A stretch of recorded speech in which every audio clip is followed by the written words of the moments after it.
and welcome to our lovely director's exchange on reclaiming authority over narratives. My name is Nastaran Tajeri-Foumani, no pronouns, and I'm going to moderate this lovely talk. And I'm very, very happy to introduce you shortly, because I'm not going to read all the bios, because you can catch up with this maybe later online, because I want to dive into the topic straight away, since we just have 1 hour. So I'm very happy to have you here. Yihwen Chen, the director of Queer as Punk, running in Forum. Yesterday you premiered. Congratulations, and very happy to have you here. You can applaud, yes.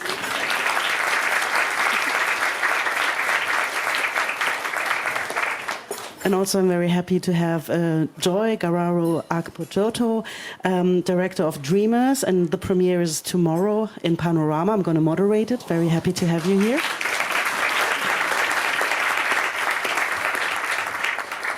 And also very happy to have you here, Paula Tomás Marques, director of, okay, I'm going to read this one in English, I'm like, seriously, 2 times Joao Liberdade, running in Perspective, and also you have the premiere tomorrow. Make sure you're going to catch the movie.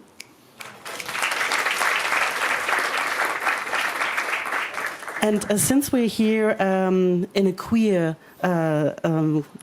context, and also here 4 queer people sitting and talking and reflecting on authority over narratives, my opening question will be, and maybe, I forgot something. I'm going to ask some questions, but it's going to be more a talk than a panel. And after a while, I'm going to open if you have like questions or commentaries or remarks. Is this okay for you? Do we have microphones? I didn't check that. But we're going to hear each other. It's going to be okay.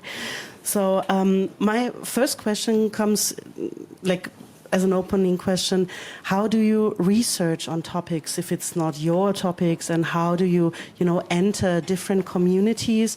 And what do you think, what kind of competences and resources you need to smoothly and also being aware entering these fears? I think, so in my context from my film, it was an experience I had, but I didn't have the, so I'm an asylum seeker, but I wasn't detained. So the film is about people who are detained. And so for me, it was a mixture of talking to people who I knew and also doing research with other people across, and they were from different countries. And because the focus of the film is a love story, as opposed to it being it's more like love in a space with immigrants. So with that in mind, for the story, it was about being honest about what it is to be detained, but the focus was always the love story. But that was a conscious choice that I made. But I think because I spoke to so many people and because I also had the experience, it allowed space to not focus too much on what I think sometimes is when you don't understand going through those kind of things, you sort of focus on the negative all the time.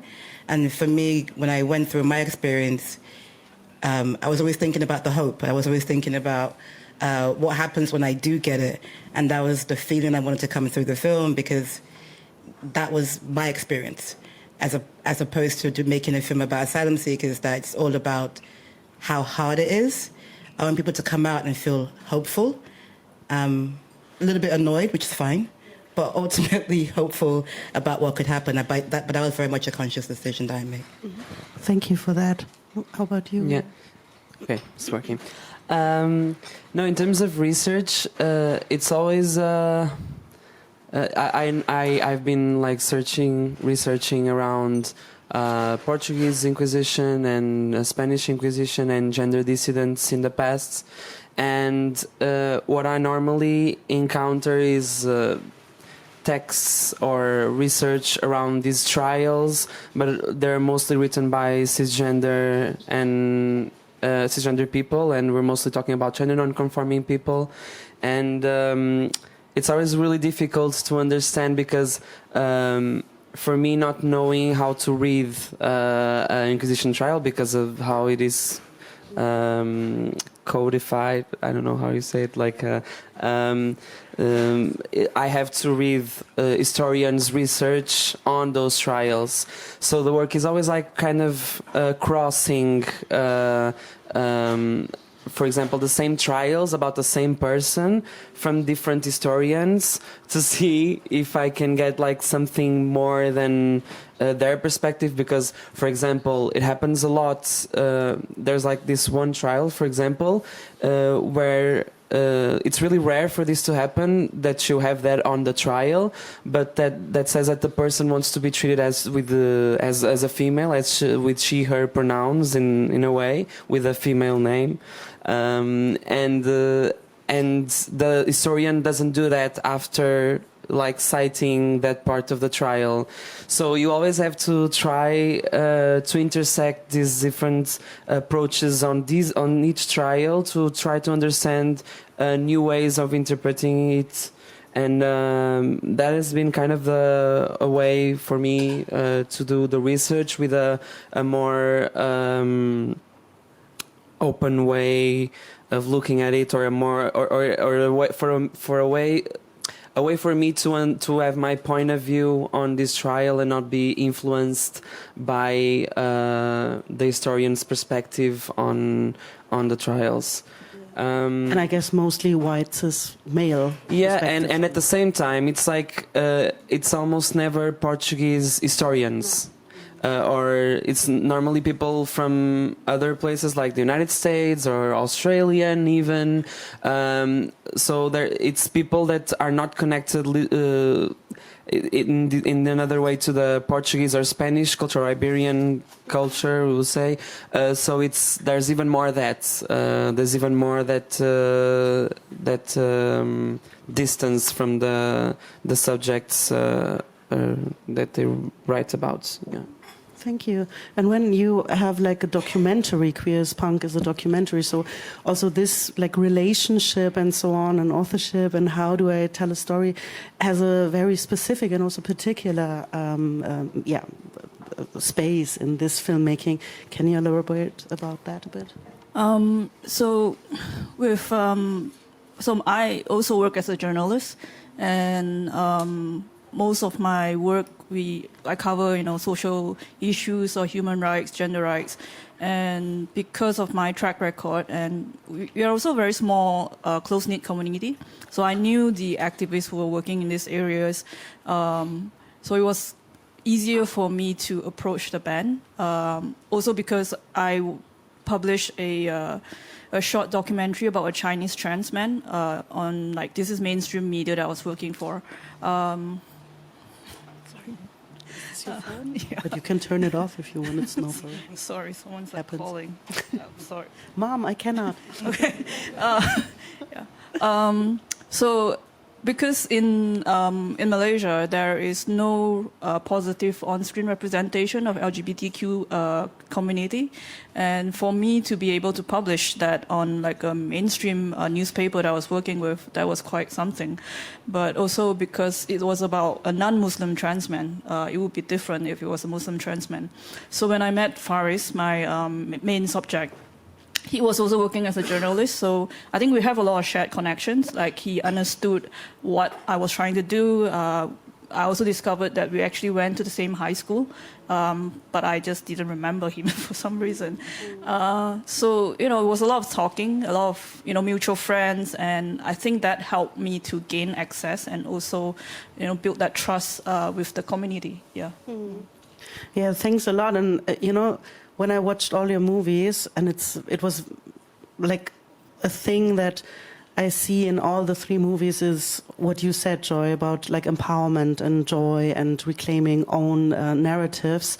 And this is what I find very specific about queer filmmakers making queer movies with mostly a queer team, that you sense it's not about othering. It is more about claiming and reclaiming. And I was also wondering how you were collaborating or how you were searching or working with your teams together to make sure that stereotypes and so on, because we all have it, and we all have to reflect on it, but how do you ensure that also the whole team and the context is also on board? whoever wants to start. Well, with my one, I think that all the HODs that came on board, they were all. My thing, with everyone I spoke to, I was always like, this is a colorful film. This is not a bleak film. This is about love. This is a film that we see two people who meet and they fall in love, and that's it. And I was always clear about the feeling they wanted from it. So I think in those conversations, all of our HODs, mainly women, they all kind of came from a place of like, I think I want to say compassion, but that's not the right word. I think it's that difference between somebody sympathizing and empathizing with you. Because for me, it was about people coming in who understood what we were trying to do. And I didn't want it to be like, oh, poor immigrants. Like, that wasn't the space we were creating. And so with all the HODs, it was very much about, do they understand what we're trying to achieve? And with my DOP, I think the first time we met, her mood board was extremely colorful. So I was, oh, you get it completely. Like, we're doing something that I think people don't expect. Just for me, was out of the UK, don't expect that, because I think people are used to seeing bleak kitchen sink dramas. And I was very much like, we're not doing that. And I think I remember having a conversation with someone about the film, and they were like, well, why don't you make a film about the journey and how hard it is for them to get to the UK? And I was like, well, you can read that in the newspaper. Yeah. Like, that's not the film that we're making, because it's about how do you individualize people. And even during the shoot, so I remember saying to people that because the story is hard in places, we have to find joy when we yell cut. So we kind of just kept on singing on set most of the time. So we have like a BTS musical going on as well. But that was just the energy that we were creating. Because I think all of that helped to have a space in which the crew can come in and help make a film that isn't about immigration, but just about people who just happen to be immigrants. Yes. And that was just a different kind of mindset that I think helped us through. And I always talk about it's like queer energy.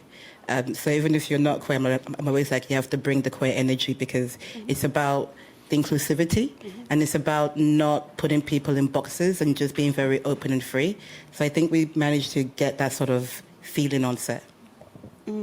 Yeah, thanks for that, because you also, like stroked also the topic on how, for example, fundings and also like on production level, what kind of fights there or what kind of discussions about like claiming your own narratives.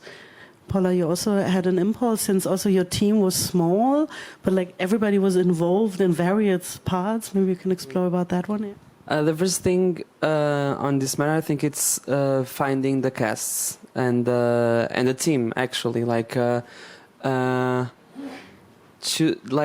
trying to choose or find someone to play a character who was more than just this person acts well and this person can do this job.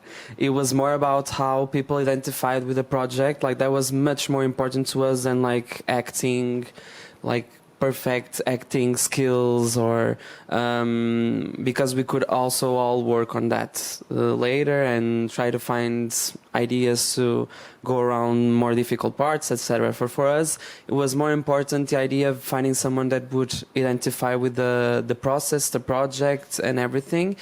And we started a debate actually before even finding the cast. I joined some people that could potentially be part, that were friends of friends of friends, that were all queer people, and we talked a lot about how the problem of casting trans people, and of how is people after gonna see these people, are they going to try to understand if these people are trans or not, and because when you are casting someone, there's always a question of passing, if people are passing as cisgender or not, and we didn't want at all for the film wasn't. The film doesn't do. There's one part or the other that we talk about the identity of each character, but normally we don't, and we're not interested in the idea of people like trying to do this kind of game. We were really afraid of people like suddenly starting doing a game of who's trans and who's not. Like we wanted to avoid that at all costs. And we didn't want anyone to go through that on Q&As or whatever. So we actually discussed, so how do we avoid that? And we understood that actually we can really, there are things that we can really control. Like we could just choose the people and by thinking how they identify themselves with what we were doing, and that was it in the end. But that's still a discussion. Actually, it's difficult to think about this. Also, there's this other thing, which is like we're a really small team. A lot of people, even from more technical departments, also were actors. So I think there's something about everybody being in front of camera and behind the camera that makes everyone a little bit more vulnerable in the positive way. So it's like suddenly it's not a person in front of a camera doing the drama and the show for the camera. Like everybody's doing that a little bit. So it gets a little bit more collective experience because everybody is doing everything at the same time in a way. So yeah, like even with the script supervising, for example, it was a thing that passed through everybody's hands. Like we had this little book that we would how do you say, like notes where we would write everything, and we would like pass through because we all were going to, like in front of the camera, so we had to kind of exchange those roles. So that's self-portraying, and also changes a little bit the dynamic and who's being filmed and who's filming. So it changes a lot of dynamics. And the question about that you were also talking about, like when you're talking about something that can be heavy, and that is heavy, like in terms of, for example, we in our film there's parts about trans-misogynistic violence, and we always try to know during the shooting. Actually, some parts were kind of difficult for us to do because we didn't want to like do some things, but we felt that it was kind of necessary to then criticize those acts right after. So it's like kind of showing and then thinking about it exactly what we were doing, but we had to like in some way find some lights, and I think we did it through the irony and a little bit of comedy. I think that was the way to put things a little bit more light, and also have like a self-critical approach. Even when we're like self-portraying, when we're acting and everything, like be able to make fun of ourselves, like not only be critical about stuff, but also self-critical, and that's would make everything much lighter, and we could be like able to, to be more comfortable on set and everything. Yeah, thank you. How about you? Yeah. Well, I think the approach, even though I'm making a documentary, it's quite similar to yours. So, as the creatives, I'm the filmmaker, and then the band themselves are also artists, right? And how we try to take back the narrative from whatever's being portrayed by our government is that, with the band, they usually parody the stereotypes that the mainstream media or the authorities try to portray. So, for example, they have a song called Lonely Lesbian. So basically, it's based on the stereotypes on how to... So there was a newspaper article which actually kind of was published, and it tells you like how to spot like a gay person. And then at a small corner, there's like how to spot a lesbian. So apparently, like lesbians are like lonely people. Like they like to hold hands. So they made up the entire song based on that column.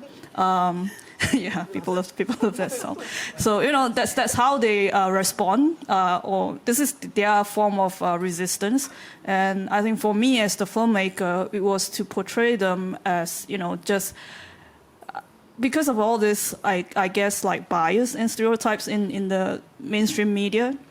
They tend to think that queer people are live like all these rock star lives, but actually they are just like boring people. In the film, you see Faris, he also vacuums his car and cleans his car. I got feedback from our audience, like they were from a trans person, that they were so moved by the scene of him vacuuming and cleaning his car, because it's like a very mundane thing that they're not out there living like this bombastic lives, but this is like everyone else. They're just like everyone else, and that's what I wanted to portray. All of us are the same. Despite your race, your gender, or your gender identity. Yeah. Mm-hmm. Yeah, thanks. Vacuuming your car, that's okay.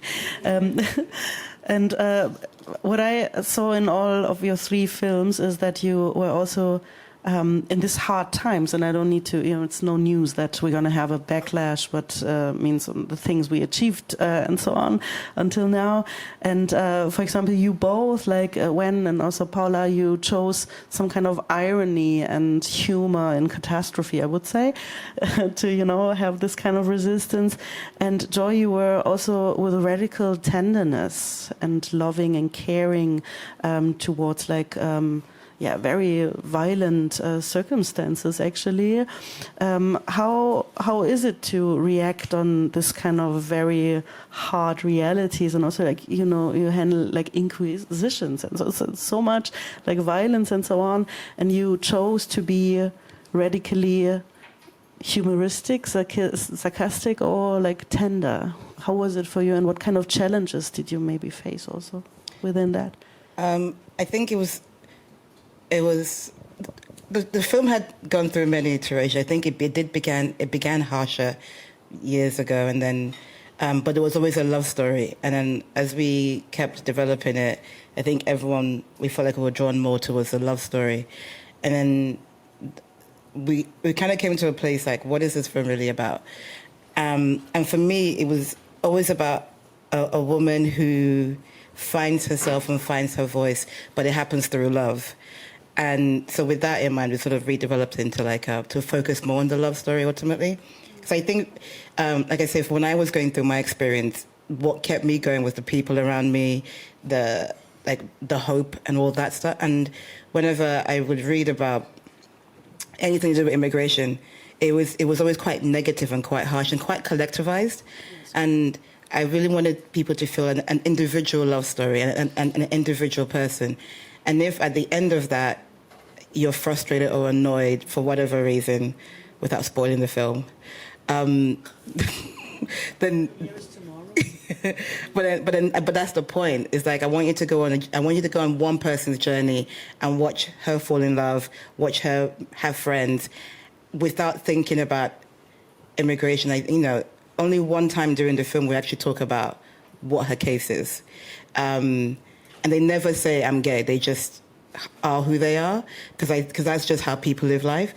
But it was about how do we change the conversation around how we view immigrants and how we texturize them also in cinema. Because I think when we think about immigrants, it's always like it's bleak, it's harsh, because the idea is that you're going through such a hard time, which is all very true. But within that hard time, the only reason I think we keep going is because we're so hopeful of the possibilities. So for me, it was about showing that hope and about switching the narrative a little bit and, I guess owning it a bit more, but giving it a different point of view.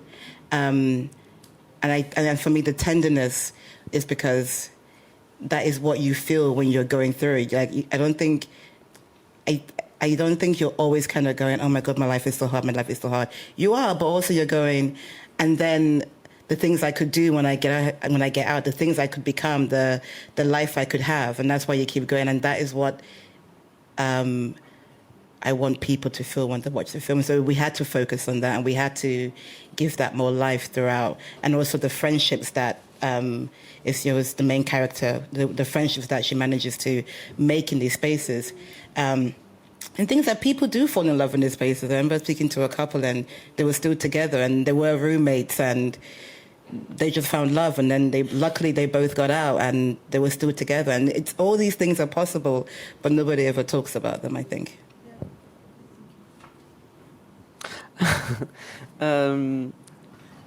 Yeah, I think one of the ways we found this irony to kind of contrast all of this was the idea of anachronism, because because we were portraying things from the past.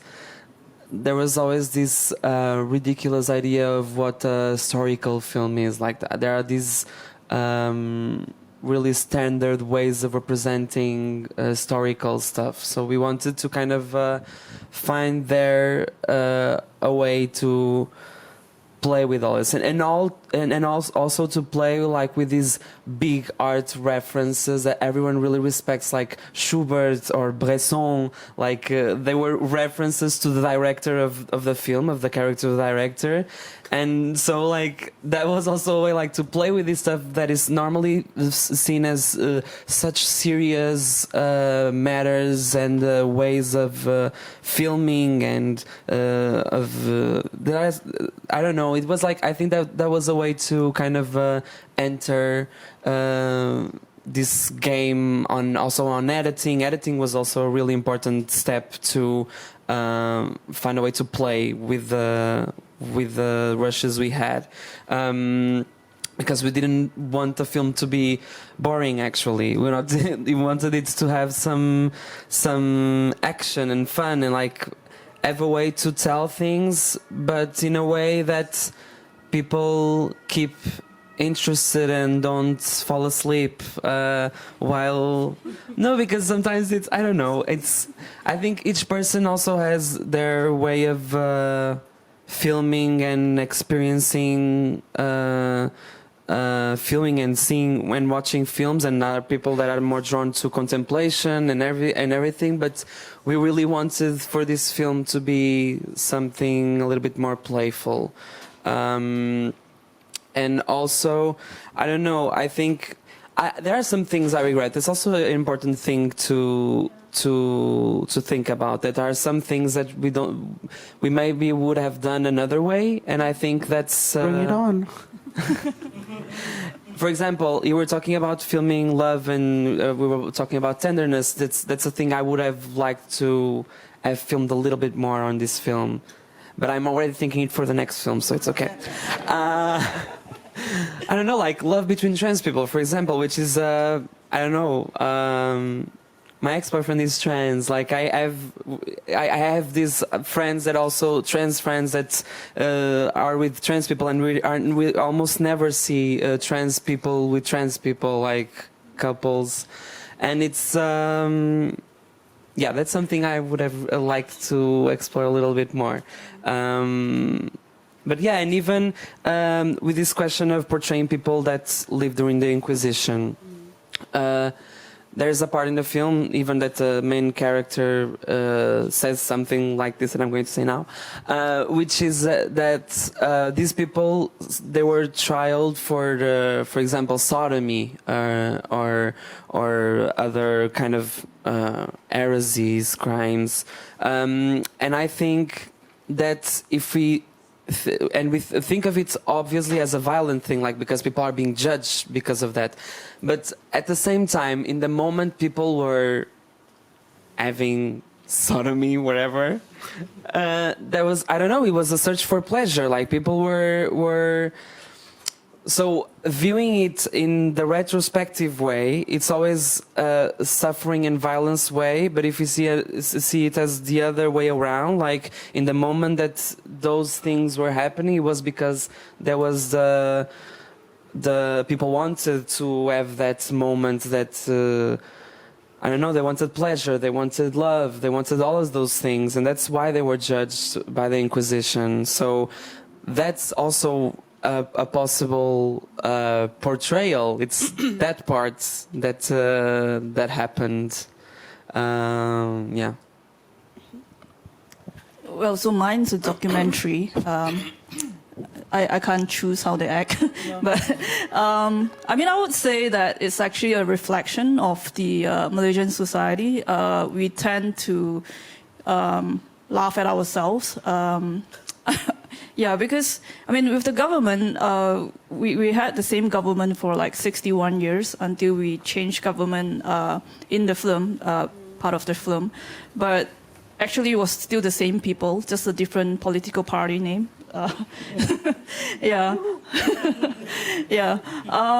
And I think it's important for us to be able to find joy and, you know, be happy in despite the circumstances they were in. I think when people ask me, like, do you think things will change in Malaysia? It's very difficult because it's a Muslim majority country. We are actually regressing, going backwards, becoming more conservative.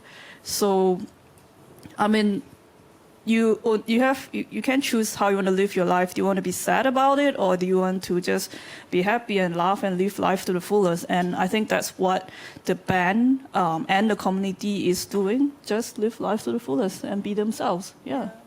And I think this is also one of the maybe biggest queer resistance that we could do, actually, to change the narrative by telling also about pleasure and joy and tenderness, and have a radical humor towards this. And I was also, you know, because we have white gaze in filmmaking, we have male gaze, of course, we have heteronormative gaze, we have ableist gaze, and so on. And meanwhile, there is a counter-narrative also happening, which is a very empowering part in film industry. And I was also wondering, like, how can, like, intersectionally also people work together? Have you, like, ideas, or are you already having, like, collaborations? Because, for example, you said maybe your next film would be, or project will be about trans love and so on. And how do, like, intersection take place in your work in future? We're dreaming now. We're hoping. You know, like. I think it's about, for me, it's always about what is the intention of the film and what you want. And I'm very much about all queer experiences on screen. And also, for me, it's queer, it's black, it's female. That's all the experiences in whatever shape or form that is. With this film, for me, it was really about showing black queer love, like in a very particular way, and that was very intentional. But I think across generally all the stuff that I do, also as a producer as well, it's about showing all kinds of queer love. So I do things that have trans love and have non-trans love and have black love or non-black love, all of the above, because I think it's that thing of how do we show a different kind of narrative. Me and my business partner back home, we always talk about, like, we're tired of the coming out story because we're already out. Yes. We just can't keep coming out every single time. Yes. At some point in time, it's like, what happens when you're out? It gets very boring, to be honest with you. we saw it in various forms. Yeah. Now. So just interested in films and stories that are just about, like, I don't know, a guy who wants to have a son and he just happens to be gay. And those kind of narratives where it is about just the character and they just happen to be whatever identity or sexuality. I mean, it plays into how they approach life, but it shouldn't be who they are throughout the film. I think that's sort of like where I would like to go next. Mm-hmm. Thank you. And maybe Paula also, like, Joy Production is like producing queer movies, so maybe you can connect afterwards, just a little. Love it. Yeah, like in past films, I think, on the short films I've done before, I think, yeah, I already filmed a lot of sad and deep things. I'm really into, like, searching other ways. So, but it's a really natural thing, actually. Like, I think I didn't think that much for this film. For example, the irony that is in this film, it was really, I didn't even I didn't even I don't know. I didn't.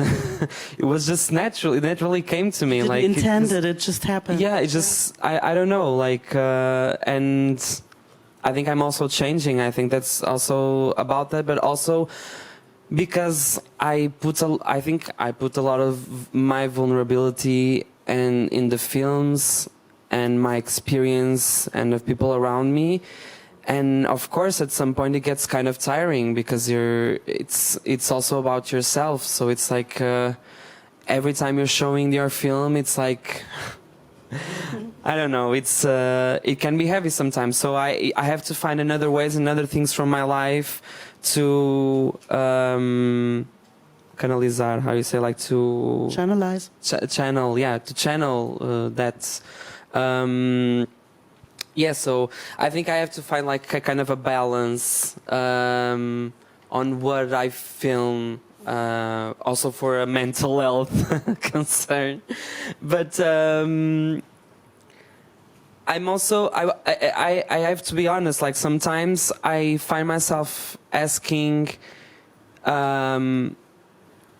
because people always put you in the queer box. Like I do queer films because they're portraying queer people and whatever, but I kind of ask back, like, what am I supposed to do? Like most people I'm around is queer people.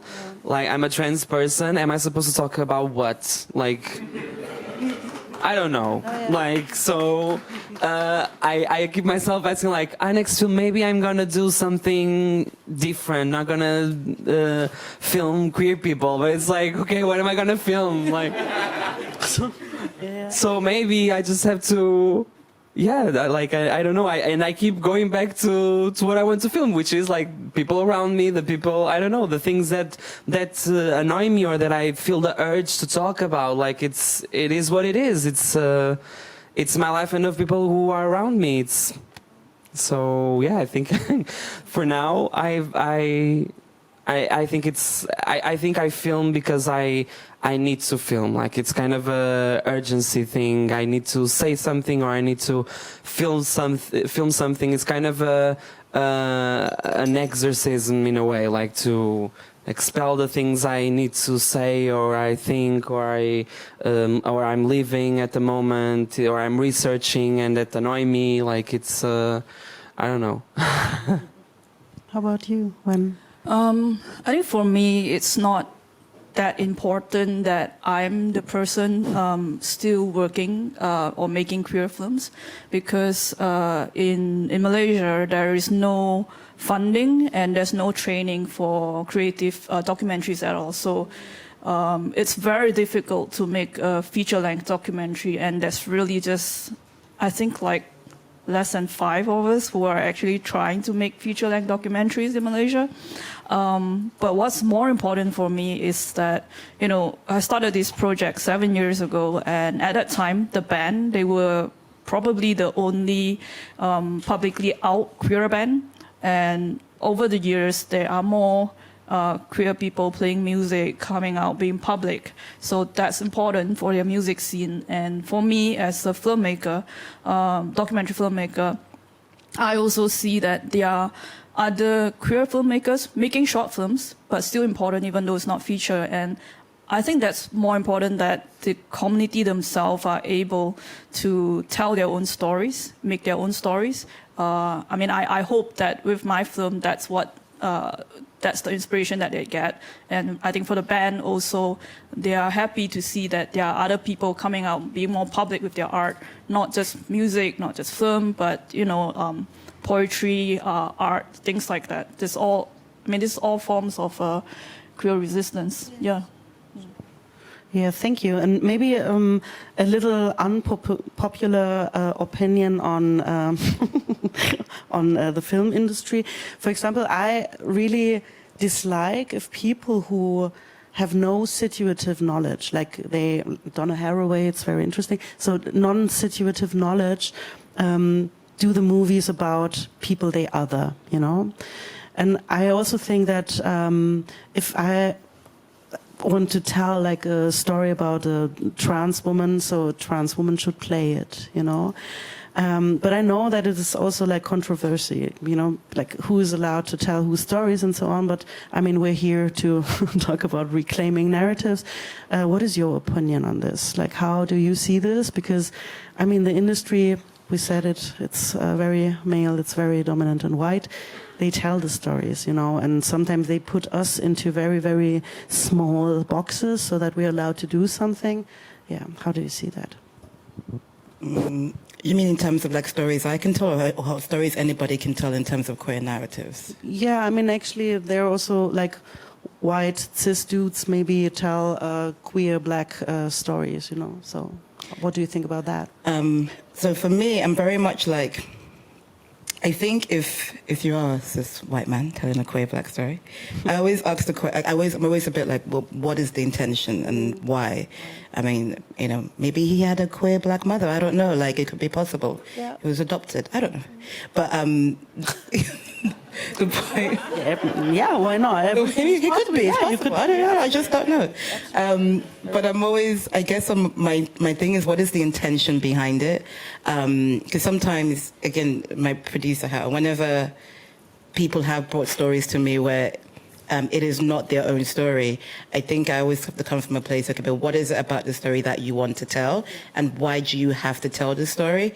And also, I think, depending on what their answer is also how they are looking outside of themselves to ensure that the story they are telling is authentic to that person or that world. Because I do have people that I work with who they're telling a specific story, but the team around them are influencing that story, which I think is super important. Yeah, absolutely. You know, and I've also worked on projects where they're queer projects, but there's a director isn't queer, but the writer is, to an extent, where we are. So it's, I think it in a case-by-case basis, I look at it as like, what is the intention behind it?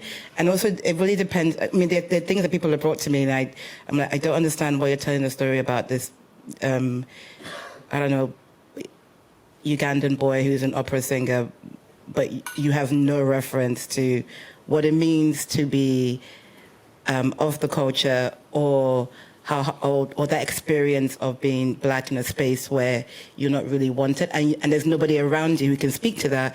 Because I think what that then does is you end up giving a narrative that you think is good, which is sometimes like the good immigrant, and this idea of let me tell you a story of this poor black boy who's gone through all these hardships, and suddenly look how great he is now. But that happens when you don't understand that.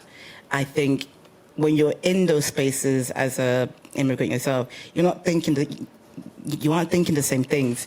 You have a different point of view, which is why I think it's important to have people around you who have that point of view from that experience, because it influences how you approach the story, which is why I think we all have different approaches to the films that we've made, because we have an understanding that not everything is about the trauma, and you can infuse joy and life into it and be hopeful, because I think when you are in hardships, especially when you're queer, you always have to find the joy. It's like your way of pushing back, and so you have to be happy. It's kind of like you have no choice. Yeah, thank you. Paula, do you have a when? Well, sorry, I always use my it's great. little notes. No, I don't know. I think it's. I think the first thing. I think for all filmmakers, I don't know. I feel like even when I'm teaching in classes or something, one thing I always try to talk about is to understand yourself in the world first. First and foremost, like understand your position in the world, to understand what is your relation to what you're portraying. But I think it's great anyway if you're portraying something that is the same identity as you or whatever. Like, it's always doing that exercise of understanding your place when you're filming. Like, I think that's really, really important. Even if you're a cisgender director filming a transgender person filming a transgender person, because everybody has different experiences, even inside each identity or community. So that's really, really important. I feel like I've seen, for example, misogynistic films filmed by female directors. I've seen transphobic films filmed by trans people. Not that much because there aren't that much trans filmmakers, unfortunately. But yeah, so I think it's sometimes. I think that, of course, must be kind of a priority we should be searching for, which is like queer people telling queer stories, because till now we have had queer stories, but not really queer. They were told by other people and they didn't know they were doing. Yes. But yeah, so first of all, I think there must be this opportunity for people and to show their work and how they see the world, and I think that's the most important. And then I think people shouldn't not film because it's other people, but I think they should really situate themselves and understand. And sometimes if you have, I think there's this thing that it's really rare to happen, which is like, people have an idea, they want to do a film, and they have a really difficult time like going back and thinking like, no, maybe I'm not going to do this film because it doesn't make sense. Like, people go forward and do it anyway, and then they will see the consequences. And sometimes you have to do that, okay. But it is also important to understand, no, this is, maybe I shouldn't film this. It already happened to me. Like, I wrote once a short that I didn't film. It's part, like, I don't know, I made another thing after, like, it's parts. I don't think like you always have to film everything you think of or everything you reflect on, you know, like, so there's also a really important thing to know, understand, like, maybe I don't know how to talk about this that well, maybe I will regret what I will do after, so maybe even for myself, not because of what are people thinking about me or whatever, like in looking at myself and looking what I'm going to film and understand, like, no, I'm not going to be happy with the result because I don't know that much about this. I think researching about this may not be even enough, so I'm just going to shut up. Like, sometimes we have to shut up. I don't know, I guess. It's not a bad thing, like, it's sometimes we need to remain silent. It's okay. It's okay, it's not that difficult, okay? I don't know. And what do I have to say more? I don't know. I think it's... Yeah. They've both said everything. Yeah, they said it already. Yeah, I have nothing to add. If you have nothing to add. I mean, actually, you know, because I also know it from coaching like authors or directors and so on. Sometimes they're scared to write a certain like role or specific person or a community and so on, and then they think, okay, then I don't tell this story. And I'm like, no, don't tell this story, but do the right research and be situative and position, like, reflect your privileges and be critical about how you, and invite the right people in, you know, to help you to develop this role or this thing. That's another thing, like, you can portray and like be self-critical, for example, like you can assume your position in the film, for example, and that will change the game, like, completely, like, that's okay. You're in the time that you're situating yourself, you're also understanding that maybe you might be like, I don't know, that's also a way of portraying things, like, it's a way of giving a portrait of things, like, showing the relation between people and what you're able not to do or assume that some things, I don't know, but I think it's finding a balance there. Like, it's not about not doing or always doing. It's like meeting other people, understanding the relation between things, and like not be close to, I need to do my little film. Like, just think about things, think about what you're doing. Like, portraying is a really it affects culture, like, it affects the way you see everything. Like, I'm always giving this example, which is like, for example, how we imagine Jesus Christ. which is like a white man with blue eyes, whatever. And most of it, like it's the probable thing is that it was never like that, like almost for sure it was never like that. But we have that image because of the way we portray Jesus Christ in Western cultures and whatever. Like so now we have this image of Jesus Christ that doesn't make any sense, and people are like really tied to the idea of Jesus Christ. And I think it's just I don't know, it's it really affects filming. It can affect a lot of things and can affect like nothing. So I think it's about understanding how the work you're doing can affect culture, I guess. Yeah, thanks for that. And I see that our time is running out. I forgot that we just have 45. I thought we have 1 hour. So there are no questions now from the audience because I completely, messed it up. Sorry for that. But thanks, all of you. And I think this was also like a very strong statement again, like, let's change the narrative. Then if it's like we have to right things wrong, righting wrongs, like we're righting wrongs. Okay, thank you very much.